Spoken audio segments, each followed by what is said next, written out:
Je pense que lorsque je lis le livre des Actes des Apôtres, l'Église primitive qui faisait l'Église était centrée sur l'Évangile. Mhm. Ouais. C'est ce qui faisait venir les gens Mm. et c'est ce qui les faisait rester.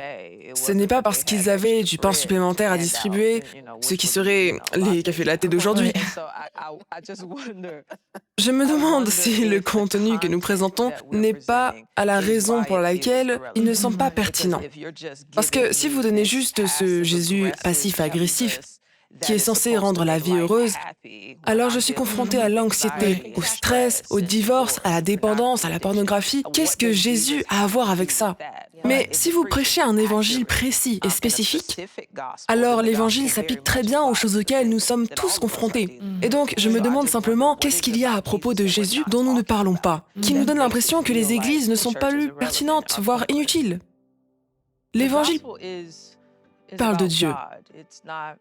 Ce n'est pas une formule, ce n'est pas une méthode, c'est un message. C'est la bonne nouvelle qu'un sauveur est venu pour sauver et libérer. Et dans l'Église primitive, on constate que lorsque l'Évangile est enseigné, lorsque Jésus est proclamé, les gens apprennent à le connaître et à l'aimer. C'est leur porte d'entrée dans l'Église. C'est le salut. Et je pense que c'est la méthode que nous devrions tous incarner en tant qu'Église aujourd'hui. Je vais prêcher Jésus, même si toutes les lumières tombent en panne, ou si le son n'est pas bon, ou si je ne joue pas la musique la plus populaire. Laissez-moi prêcher Jésus. Parce que je ne veux pas que les gens viennent et restent à cause de quelque chose qui est temporel. Je veux que les gens viennent et restent à cause de quelqu'un qui est éternel, qui est le Seigneur Jésus-Christ. Et donc, je ne pense pas que vous puissiez échouer en parlant de lui. Parce que je pense que c'est ce que les gens veulent de toute façon. Les projecteurs, c'est bien, nous voulons aussi voir votre visage, mais nous avons surtout besoin de voir son visage. C'est une énorme partie du problème. D'après ce que j'ai lu dans les recherches, cette idée que l'Évangile est éloigné de ma vie de tous les jours est vraiment ce qui conduit à cette idée de non-pertinent. C'est-à-dire, je vais à l'église pour entendre ces histoires sur ces hommes qui ont vécu il y a des milliers d'années. Cela n'a vraiment rien à voir avec la vie que je mène aujourd'hui. Et je pense que nous devons vraiment, dans notre approche de l'Évangile, le rendre plus pratique, plus pertinent et plus applicable. Car une fois que les gens voient leur vie dans les Écritures, ils s'ouvrent. Et la réalité est que nous savons que la Bible, c'est notre réponse à tous les défis auxquels nous sommes confrontés. Mais si nous l'envisageons qu'en termes de « Oh, ces hommes, il y a environ 1000 ans, ont dû faire face à cette situation. Mais en quoi cela me concerne-t-il aujourd'hui ?» Et je pense que ce que cette génération recherche, l'applicabilité. Et je pense que vous avez vu la tendance se renverser historiquement dans l'Église américaine.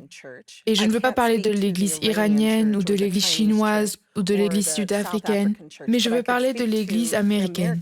Dans les années 50, vous avez vu la tendance à la discrétion, presque comme dans la série Mad Men, c'est comme ça, Ouais, l'apparence ouais. et l'attrait de la perfection. Mais il y a un système de cas, enfin presque cette apparence et cette sensation de perfection. Mais il y a des problèmes qui Ouais. couvaient au sein de la famille nucléaire. Caché. Oui, et donc quand les baby boomers ont commencé à émerger, ce sont les bébés des années 70. Maintenant, les adolescents qui arrivent, ça a totalement révolutionné l'Église. Maintenant, vous avez les hippies. Oui, Le peuple de Jésus. ils arrivent sur la scène et tout d'un coup, ils remplissent les églises et ils ont besoin de Jésus. Et donc, c'est le mouvement de Jésus, bien sûr. Et ils ont révolutionné la pertinence de l'Église. Nous avons repensé notre approche de l'Évangile, comme si nous prenions les biscuits de l'étagère du haut et nous les mettions en bas pour les rendre pertinents. Il ne s'agissait pas de dévaloriser ou d'édulcorer l'Évangile, mais de s'assurer qu'ils étaient donnés à tout le monde au lieu de rendre les principes trop nobles avec notre langage. Je pense que la grâce de Dieu nous donne la grâce de grandir et de changer et peut-être même de nous transformer dans certains endroits où nous étions loyaux et traditionnels. Et je prie pour que les générations grandissent dans la grâce en conduisant la génération suivante vers ce que Dieu les a appelés à faire. Ça ne peut pas ressembler à la façon dont nous l'avons fait, mais ils sont censés le faire de la façon dont Dieu veut qu'ils le fassent. Et donc je prie pour que Dieu nous laisse vieillir avec grâce. Voici la réalité, et j'ai constaté que c'est vrai. C'est qu'il y a beaucoup de gens qui ont été dans l'Église toute leur vie. 60 à 77 ans, qui ne connaissent pas les principes de base de l'Évangile parce qu'il n'a pas été enseigné d'une manière qui leur permette. C'est de la religion, c'est juste de la religion et du baratin. Et même dans notre cœur, qui est le bon cœur pour amener une génération? Puis l'Église moderne, nous avons créé des événements. Alors la scène est devenue une activité avec des lumières et des machines à fumer. Et écoutez, je suis d'accord avec ça. Rendez-le amusant, rendez-le vivant. Mais le message est sacré, n'est-ce pas? Mais la méthode l'est-elle? Donc utilisez ce que vous voulez. Mais si c'est ça le problème, alors il nous manque toujours ce que vous disiez. Est-ce que Jésus peut changer ma vie? Je suis confrontée à la solitude, à la peur et à la dépendance.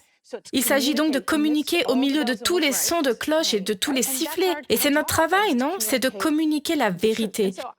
Et donc, tout ça ne me dérange pas parce que je pense que ça peut constituer une église attractive, ça attire les gens. Mais ensuite, que faisons-nous? Et comment encourageons-nous les générations dans une même église? Je pense que c'est la forme la plus saine d'église. Nous étions en train de parler dans la voiture et tu disais que tu étais mariée depuis 6 ans dans 2 semaines. J'aime que tu dises 2 semaines, ce qui est génial. Mais pour que votre mariage prospère et s'épanouisse, vous devez être en communion et en communauté. Une vraie communauté avec des gens qui sont mariés depuis 12 ans. Ils font ressortir des choses en vous, les bonnes et les mauvaises. Une des choses amusantes à propos de mon ministère particulier, c'est que les gens disent souvent « Jackie, vous êtes si sage pour votre âge », comme si vous aviez reçu de la sagesse. Et c'est vrai, c'est en partie parce que ma mère était plus âgée. Nous regardions Dateline le soir quand j'avais 7 ans, donc il y a ça. Mais une grande partie de cela est que je me suis toujours liée à des femmes plus âgées. Oui. Toujours. Et donc, une grande partie de ce que je sais n'est pas de moi. Ce sont les personnes dont je me suis entourée. Et je pense que c'est l'avantage d'avoir une église multigénérationnelle. C'est qu'il y a une limite à la sagesse que je peux tirer de quelqu'un de mon âge. Oui. Tu n'as pas vécu assez longtemps, tu n'as pas été... vous connaissez peut-être un peu la Bible, vous avez été peut-être au séminaire, mais vous n'avez jamais été capable de la vivre et de voir les fruits durables qui en sont issus. Et donc, je pense qu'avoir des générations dans une église est une chance énorme. Shalom, j'espère que vous avez aimé cette vidéo. Abonnez-vous pour ne pas rater nos programmes.